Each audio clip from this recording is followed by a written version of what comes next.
नमस्ते, आप सभी का स्वागत है मेरे इस चैनल में चिराग एस्ट्रोलॉजी। और हम बात कर रहे हैं पापकर्तरी योग की, जो कि शुरू हो रहा है जनवरी में 2023 में।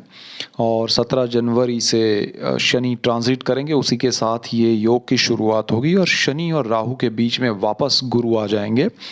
और गुरु का स्थान जो है वो मीन में ही है ट्रांजिट में, तो उसी में वो स्थान और दोनों उसके मालिक गुरु दोनों पापकर्त्री योग में आ रहे हैं। लास्ट टाइम भी ऐसा हुआ था।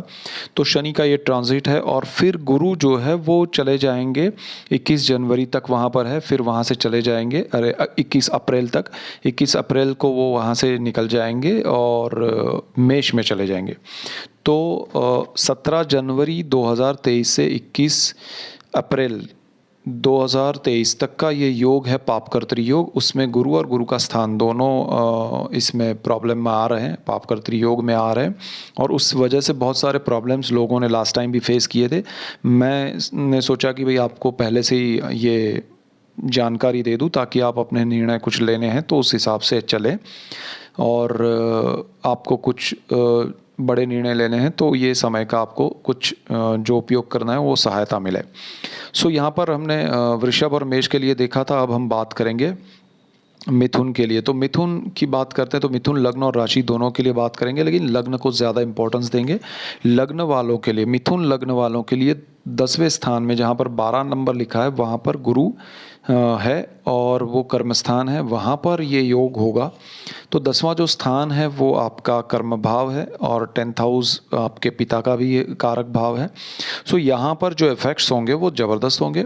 और आपका कर्म स्थान है, आपको बहुत ध्यान रखना है जहाँ भी आप काम कर रहे हैं वहाँ पर कोई अगर आपके साथ पॉलिटिक्स हो रही है या कोई आपके सीनियर है, जूनियर है, कलीग्स हैं, जो भी है वो आपके साथ अगर कोई उसी समय में 17 जनवरी से अप्रैल दो के बीच में 21 अप्रैल 2023 के बीच में ऐसा कुछ भी अगर माहौल क्रिएट होता है जहां आपको प्रॉब्लम आ रहे हैं, हर्डल्स आ रहे हैं, तो आप उसको थोड़ा मैनेज कीजिएगा उस तरह से कि ये समय निकालना है मुझे, इनके साथ भिड़ना नहीं है, इनके साथ लड़ना नहीं है, इनको सिर्फ ऑब्जर्व करना। और जो जो कर रहे हैं, जो भी चीज़ें आपको शायद नहीं पता था कि ऐसा, अरे इनसे भी ये उम्मीद नहीं थी और वो ऐसा कुछ कर रहे हैं, तो उसको ऑब्जर्व करना है, क्योंकि वो 2 महीने के बाद आपके लिए अच्छा समय है, पर्टिकुलरली पापकर्त्री से रिलेटेड।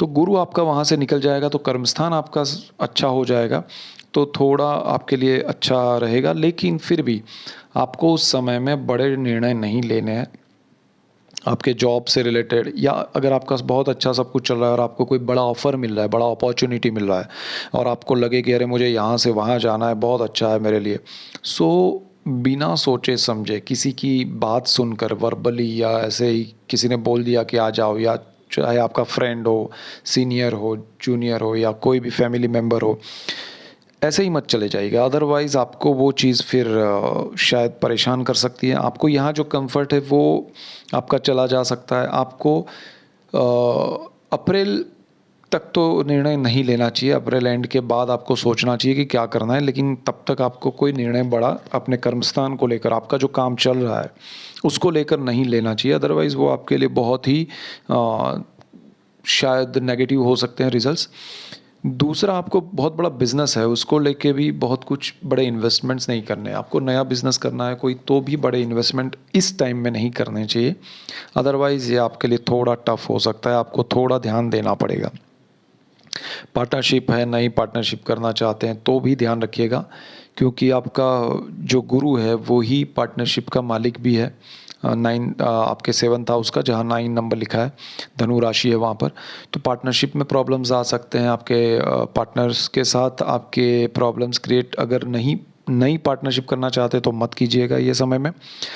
पुराने पार्टनर्स हैं उनके साथ भी बहुत सारी चीज़ों में प्रॉब्लम्स आ सकते हैं, हर्डल्स आ सकते हैं, तो क्लैरिटी के साथ काम कीजिएगा आप भी और आपके पार्टनर भी। उनको भी बताइएगा कि भाई समय ऐसा है।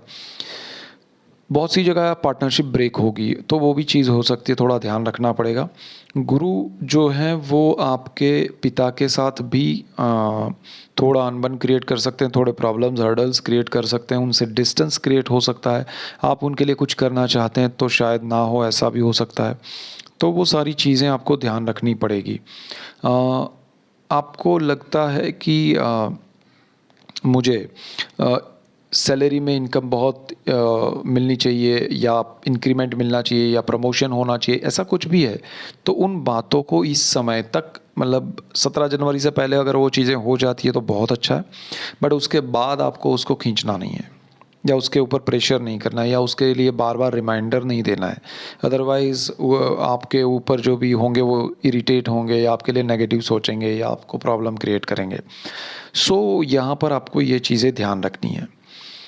कोई नया जॉइनिंग कर रहा है कंपनी में तो उसको शुरू में ये सारे समय में टफ एक सिचुएशन आएगा, आपको वो सिचुएशन कुछ सिखा के जाएगा।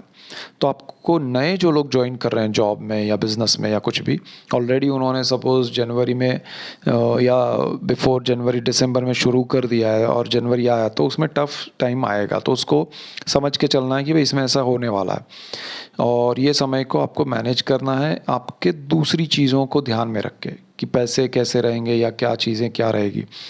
नया जॉइनिंग ही किसी को जॉब ऑफ़र हुआ है, चाहे गवर्नमेंट में हो या प्राइवेट में हो, लेकिन ऑफ़र हुआ है और उनका जॉइनिंग ही जनवरी में है, 17 जनवरी के बाद और अप्रैल तक में, तो आपको फिर वहाँ कोई मना नहीं कर सकते। लेकिन अगर आप वहाँ ये समझ के चलेंगे कि ये समय मेरा टफ़ रहेगा, उसमें आपको लेसन्स बहुत मिलेंगे, सीखने बहुत मिलेगा, तो उसको अचीव कीजिएगा उसको, क्योंकि नया जॉइनिंग है, आप उसको अचीव कर सकते हैं। आपका नेचर वो नहीं रहेगा, आपको किसी के साथ लड़ना या भिड़ना नहीं है, उस समय को सीखना है, तो आपके लिए वो समय गोल्डन पीरियड बन जाएगा और ये सबसे बेस्ट रेमेडी है। और आपके लिए ये समय में जो भी चीज़ें हो रही है उसको ऑब्ज़र्व करना इज़ बेस्ट थिंग। सो यहाँ आपके लिए मिथुन लग्न और राशि के लिए ये मेन पॉइंट है। इसके बाद हम कर्क लग्न और राशि के लिए जाएँ, cancer ascendant and moon sign. तो खासकर लग्न के लिए बात करेंगे, कैंसर कर्क लग्न के लिए ये जो योग हो रहा है वो भाग्य स्थान में हो रहा है। सो भाग्य में थोड़ी तकलीफ आ रही है यहाँ पर, भाग्य थोड़ा आपके लिए साइलेंट हो जाएगा ये समय में। भाग्य आपको जो स्पीड में सब चीज़ें भाग्य के हिसाब से चल रही थी वो थोड़ी रुकी रहेगी और आपको उसमें थोड़ा लगेगा कि अरे सब कुछ स्मूथ जा रहा था, अचानक से ये क्यों डिले होने लगा, तो वो होगा और ये समय आपको उस तरह से निकालना पड़ेगा। दूसरी चीज़ क्या है कि ये जो गुरु है वो 6th हाउस का भी मालिक है आपके लिए।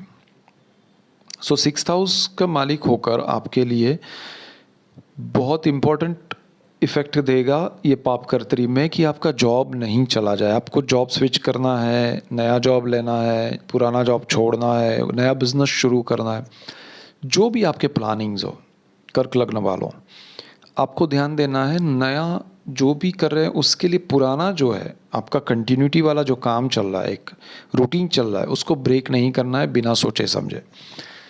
किसी भी बात को बिना जाने परखे या बिना बहुत बड़ी अपॉर्चुनिटी सिर्फ समझ के चल देना कि अरे ये तो हो जाएगा, जल्दी से भागो। बहुत रेयर केस में ऐसा होगा कि वो सर्वाइव कर पाएंगे उस नए जॉब में, नए बिज़नेस में, अगर उनका पर्सनल चार्ट अच्छा रहा तो आपको वहाँ ध्यान देना पड़ेगा, अदरवाइज़ आपके लिए बहुत टफ टाइम हो सकता है। सो यहाँ पर आपको जॉब में ध्यान देना है, लोन कर्ज ये सब नहीं लेना है ये टाइम में। आपका कोई भी लोन या कर्ज नया यहाँ मत कीजिएगा, अदरवाइज़ वो परेशानी में डालेगा आपको लॉन्ग टर्म के लिए और तकलीफ़ होगी। So don't do that. शत्रु भी आपके सामने आएंगे, शत्रु यानी चाहे भी आपके काम हो या आपके लिए जो भी नेगेटिविटी है आसपास में, वो आपके सामने आएगी। आपको तकलीफ़ होगी कि अरे ये कैसे हो गया, ये लोग अच्छे थे, ये घर अच्छा था, ये एरिया अच्छा था, ये काम अच्छा था, एनीथिंग, वो सब आपको नेगेटिव लगेगा। तो ये सारी चीज़ें आपको ये समय में लगेगी, लेकिन अल्टीमेटली आपको थोड़ा उसको समझ के चलना पड़ेगा और उसको एक्सेप्ट करके चलना पड़ेगा कि ये समय ऐसे ही जाने वाला है।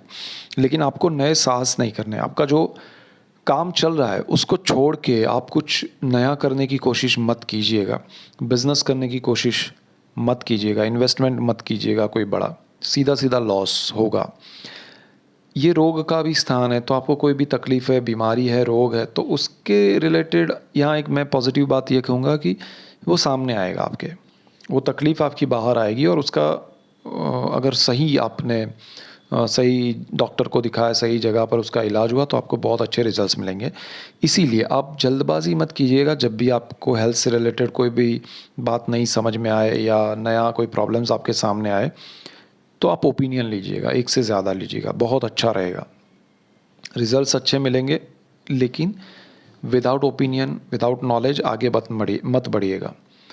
यहाँ पर आपके लिए पिता का भी स्थान है, भाग्य जो है उसमें, तो पिता से भी आपके लिए एक बॉन्डिंग जो है वो अच्छा रहेगा, लेकिन दूरी क्रिएट होगी। हो सकता है आप पिता को छोड़ के, उनका घर छोड़ के भी जा सकते हैं, चाहे वो पढ़ाई के लिए जाए, जॉब के लिए जाए, लड़ाई झगड़ा करके जाए, डिपेंड करेगा आपके पर्सनल चार्ट पे। तो ये सारे इफ़ेक्ट्स आपको मिलेंगे। ये चीज़ें ध्यान रखनी है। 6th हाउस को लेके मैं बहुत आपको फिर से कहूँगा कि जॉब को आपको नहीं छोड़ना है। आपको अपना कमिटमेंट जो है वो, मतलब सामने नया कोई अपॉर्चुनिटी मिल रहा है, नया जॉब आ रहा है, ऑफ़र आ रहा है, तो वो उसका प्रॉपर आपके पास कंफर्मेशन ना हो तो मत जाइएगा, अदरवाइज़ सीधा लॉस होगा। आप जो रनिंग काम है वो छोड़ देंगे। जॉब छोड़ के बिज़नेस मत कीजिएगा, रिपीट मैं कह रहा हूँ। नए बिज़नेस में एंट्री मत कीजिएगा बिना सोचे समझे।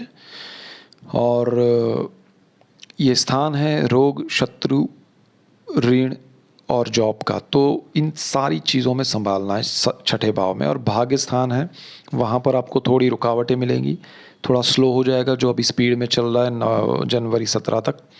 तो 17 जनवरी से अप्रैल 21 तक आपको थोड़ा ध्यान देना पड़ेगा, अदरवाइज़ बाकी सब ठीक है। और आपके लिए धर्म से जुड़ी हुई बातों में आपको थोड़ा ठेस पहुंचेगी, आपको तकलीफ़ होगी कि अरे भगवान कुछ नहीं कर रहे हैं, मैंने बहुत पूजा पाठ की, कुछ नहीं हो रहा है।